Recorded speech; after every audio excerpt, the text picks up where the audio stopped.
say, just learn from them, which is true. But I think first off, 99% of people starting anything aren't going to be successful on their first try, no matter what they're doing. Um, so just going in knowing that you're likely the chance that you're going to fail is very, very high. And so don't be frustrated when you do. Just there's different ways to fail. You can fail and um, not take the time to reflect on it, or you can fail, I think, and take the time to reflect on it and try to think about what did I do, differentiate between what did I do that perhaps led to this failure, and then what was beyond my control that perhaps led to my failure. And I think those are two different things because, there could be, a market force or a change in demand or something happens with a platform or your distributor or whatever it is, or you have a kid or something can just like happen, that's kind of beyond your control, um, and that sort of change is always going to happen in life, right? That sort of variability. But you might fail because of something outside of your control. And then if you beat yourself up about it, um, and you don't recognize that it was outside of your control, then you're not going to recognize all the lessons and the things that you did learn through the process. So I think looking at the things that you can control that you could have done differently, and then figuring out kind of why you failed and then using that information, as you move forward. So, it doesn't have to be a super analytical process. But I think it's important to recognize that, um, these are all kind of building blocks, right? These are all uh, just like, you're in the gym, doing reps and training, and you've got training partners. And I think there's like a really necessary openness required when you start a side business or a side hustle, just to be like, okay, I've got my full-time job, I'm making money this way, now I'm going out to make money on my own. This is going to be really messy. I know I'm going to fail, but how do I set up a timeline that's realistic? What can I accomplish in the next 3 to 6 months? Set up the proper time to commit to it, because oftentimes the failure, there's a great idea, there's pretty good execution, but people, they haven't allocated the time to it. They haven't created enough momentum. I'm writing about this now in my new book, just the importance of momentum really in anything in your life. And you can naturally feel, especially early on, you get that spark, you get that idea, you're really psyched about it. You can kind of use that momentum, but if you can't keep it up, right? And it's hard when, you're climbing uphill, to maintain that momentum.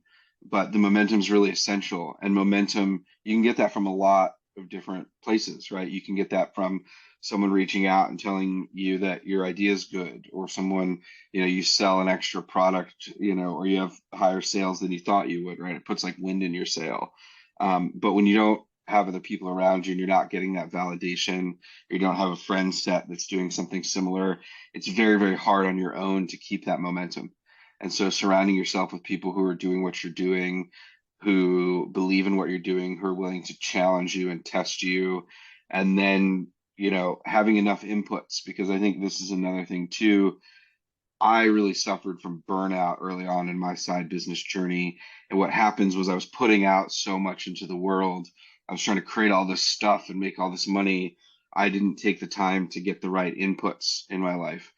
And I think that's important too, right? To make sure that, you're taking time off and spending with your family or your partner or your friends. And like oftentimes like the best ideas that I had, or the best months that I had, I remember they came after I'd taken some time off, or, gone out and like actually done something fun, right? It's like when I got like off the grind, that's when I would like, there'd be enough space in my life and in my mind for that new idea or that new thing to pop in my head.